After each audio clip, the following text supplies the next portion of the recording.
কোনোদিনই করা হয়নি বলে প্রত্যেক বছরই এই সংখ্যাটা, দুর্ঘটনার সংখ্যা, নিহতদের সংখ্যা বাড়তেছে, বাড়তে বাড়তে বাড়তে একটা ভয়াবহ আকার ধারণ করেছে, যাতে লেখালেখি হচ্ছে চারিদিকে এই ব্যাপার নিয়ে উদ্বেগ প্রকাশ করা। আজকে আমরা সেই কারণে ভেবেছি যে আমরা এই সব তথ্যকে দেখে একটা জাতীয় চিত্র তুলে ধরব, যেটা আপনারা পত্রপত্রিকার মধ্যে দিয়ে মানুষকে জানাবেন এবং এটার ব্যাপারে কি কি করতে হবে, কি কি ঘাটতির কারণে এগুলো হয়েছে, সেই ঘাটতিগুলো সেই বক্তব্যের মধ্যে চিহ্নিত করেছেন এবং আমাদেরকে সেই কথার জন্য বলতে থাকি যথাযথ ব্যবস্থা গ্রহণ করা হবে। কিন্তু যথাযথ ব্যবস্থা গ্রহণ করা হয়নি, দুর্ঘটনার সংখ্যাও কমে বাড়তেছে, মানুষের নিহতদের সংখ্যাও বাড়ছে। তো সেই কারণে আমরা মনে করি যে এই বিষয়কে একটা জাতীয় গুরুত্বপূর্ণ বিষয় হিসাবে সবাই বিবেচনা করবেন এবং এই তথ্য যেগুলো আজকে দেওয়া হচ্ছে সেগুলোকে বুঝে যারা দায়িত্ব আছে, সরকার, সংসদ, সাংসদ, এরা সবাই এই জিনিসটাকে গুরুত্ব দিয়ে আমি তো মনে করি একটা সংসদে বিস্তারিত আলোচনা হওয়া দরকার। সেখান থেকে আদেশ দেওয়া উচিত সরকার, পুলিশ, যারা যারা যাদের দায়িত্ব আছে সবাই যেন নির্দিষ্ট সময়ের মধ্যে ব্যবস্থা করতে হবে। কারণ এটি করা হবে, যাত্রা হবে, আমরা করব, এটা প্রত্যেক বছরই শোনা গেছে। মূলত কিন্তু সেটা বলি যে সে কাজও হয় না, আর সেই যে দুর্ঘটনা, মৃত্যুবরণ এগুলো সমানে হতে থাকে। তো এখন প্রশ্ন করতে পারে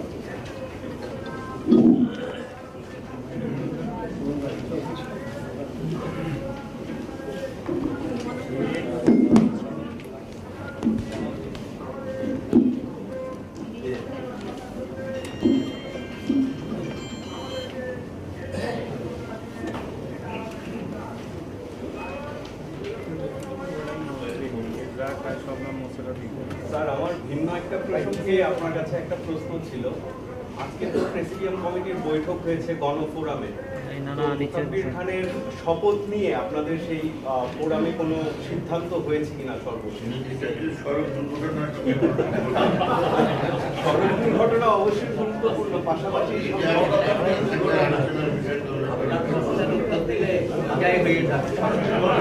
আমরা এটা আলাদা করে থাকবো, আরো সময় পাবেন। আজকে এটা নিয়ে তো সিদ্ধান্ত হওয়ার কথা, সিদ্ধান্ত যা আছে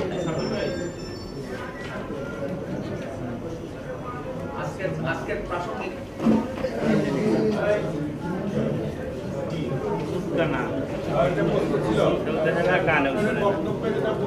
রাজনৈতিক যে প্রভাব আছে সেজন্য পরিবহনের দুরবস্থা। সেখানে রুলিং পার্টি এবং অপোজিশন পার্টিরা দেখা যায় যে মূল যে নেতৃত্বে থাকে তাদেরকে দমন করতে পারে না, কন্ট্রোল করতে পারে না। কিভাবে সম্ভব হবে? তারা শক্তিশালী বেশি, নেতাদের শক্তিশালী বেশি। মূলত এটা তো সুশাসনের ঘাটতি। এই সরকার, আগেকার সরকার সকলেই কিন্তু সুশাসনের জন্য সরকার আইনের নিরপেক্ষ প্রয়োগ, কার্যকর প্রয়োগ, পুলিশ তাদের দায়িত্ব পালন করবে, সেই যে লক্ষ্য অর্জন করার জন্য আইন করা হয় সেই লক্ষ্যকে সামনে রেখে।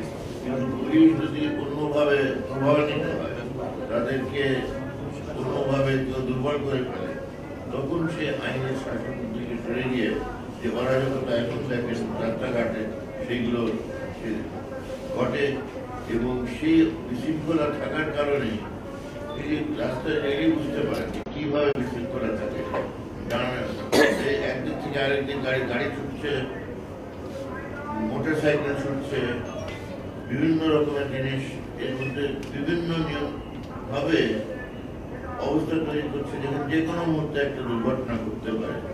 এগুলো তো দুর্ঘটনা না, এগুলো হলো অবহেলার এবং একদম দায়িত্বহীনতার একটা ফসল। সে কোনো রকমের যে তাদের যে আইন মেনে রাস্তাঘাটের অনেকগুলো আইন আছে, সে আইন বলবো আইন মেনে চলা তো দূরের কথা, আইন অমান্য করা একটা মহামারী আকার ধারণ করেছে। এবং সেটার ব্যাপারে সবাই মিলে পুলিশ এমন দায়িত্ব পালন করবে। আমি তো মনে করি যে আমাদের নাগরিকদেরকে যেখানে দেখা যাচ্ছে যে বড় রকমের অবহেলা হচ্ছে, সেখানে আমাদেরকে সোচ্চার হতে হবে।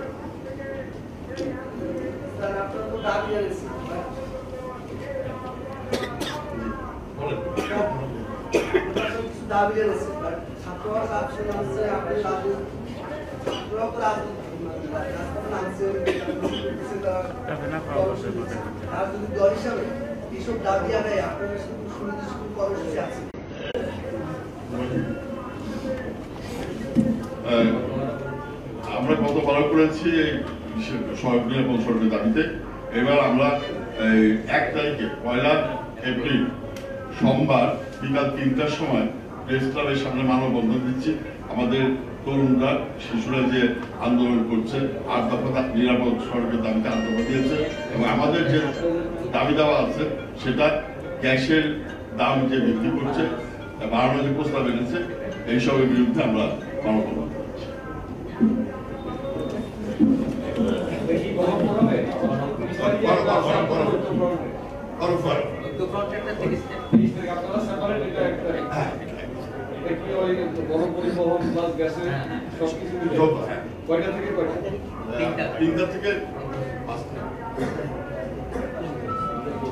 একই সাথে আমি আরেকটি বিষয় আপনাদের দৃষ্টিগোচর করতে চাই, তা হলো আমাদের সমাজে চলাচল ও পরিবহন সম্পর্কে কিন্তু পথচারীদের অনেকেই খুব বেশি সতর্ক থাকেন না, অবহেলা করেন। এই ব্যাপারেও আমরা উদ্যোগ নেব গণফোরামের মাধ্যমে। প্রয়োজনে বিভিন্ন শিক্ষা প্রতিষ্ঠানগুলোতে আমাদের ছেলেমেয়েদের মধ্যে এই সড়ক চলাচলে তীব্র সচেতনতা সৃষ্টির জন্য কর্মসূচি নেওয়া হবে।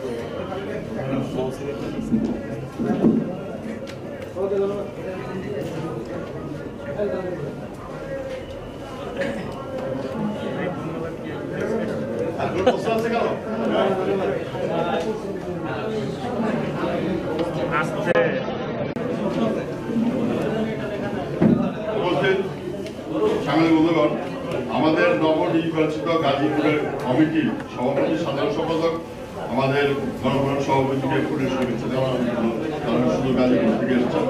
আমরা অ্যাডভোকেট রফিক সভাপতি, অ্যাডভোকেট হাজি মোহাম্মদ রফিক সভাপতি,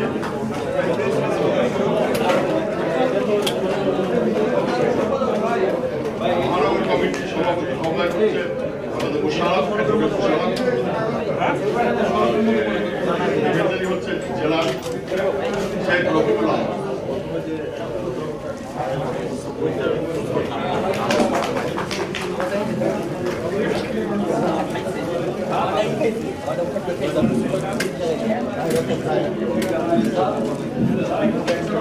কোনোদিনই করা হয়নি বলে প্রত্যেক বছরে এই সংখ্যাটা, দুর্ঘটনার সংখ্যা, নিহতদের সংখ্যা বাড়তেছে, বাড়তে বাড়তে বাড়তে একটা ভয়াবহ আকার ধারণ করেছে, যাতে লেখালেখি হচ্ছে চারিদিকে এই ব্যাপার নিয়ে উদ্বেগ প্রকাশ করা। আজকে আমরা সেই কারণে ভেবেছি যে আমরা এই সব তথ্যকে দেখে একটা জাতীয় চিত্র তুলে ধরব, যেটা আপনারা পত্র পত্রিকার মধ্যে দিয়ে মানুষকে জানাবেন, এবং এটার ব্যাপারে কি কি করতে হবে, কি কি ঘাটতির কারণে এগুলো হয়েছে, সেই ঘাটতিগুলো সেই বক্তব্যের মধ্যে চিহ্নিত করেছেন, এবং আমাদেরকে সেই কথার জন্য বলতে থাকি যথাযথ ব্যবস্থা গ্রহণ করা হবে। কিন্তু যথাযথ ব্যবস্থা গ্রহণ করা হয়নি, দুর্ঘটনার সংখ্যাও কমে বাড়তেছে, মানুষের নিহতদের সংখ্যাও বাড়ছে। তো সেই কারণে আমরা মনে করি যে এই বিষয়কে একটা জাতীয় গুরুত্বপূর্ণ বিষয় হিসাবে সবাই বিবেচনা করবেন, এবং এই তথ্য যেগুলো আজকে দেওয়া হচ্ছে সেগুলোকে বুঝে যারা দায়িত্ব আছে, সরকার, সংসদ, সাংসদ, এরা সবাই এই জিনিসটাকে গুরুত্ব দিয়ে আমি তো মনে করি একটা সংসদে বিস্তারিত আলোচনা হওয়া দরকার। সেখান থেকে আদেশ দেওয়া উচিত সরকার, পুলিশ, যারা যারা যাদের দায়িত্ব আছে সবাই যেন নির্দিষ্ট সময়ের মধ্যে ব্যবস্থা করতে পারে। কারণ এটি করা হবে, জাগ্রত হবে, আমরা করবো। এটা প্রত্যেক বছরই শোনা গেছে, মূলত কিন্তু সেটা বলি যে সে কাজও হয় না, আর সেই যে দুর্ঘটনা, মৃত্যুবরণ এগুলো সমানে হতে থাকে। তো এখন জেনারেল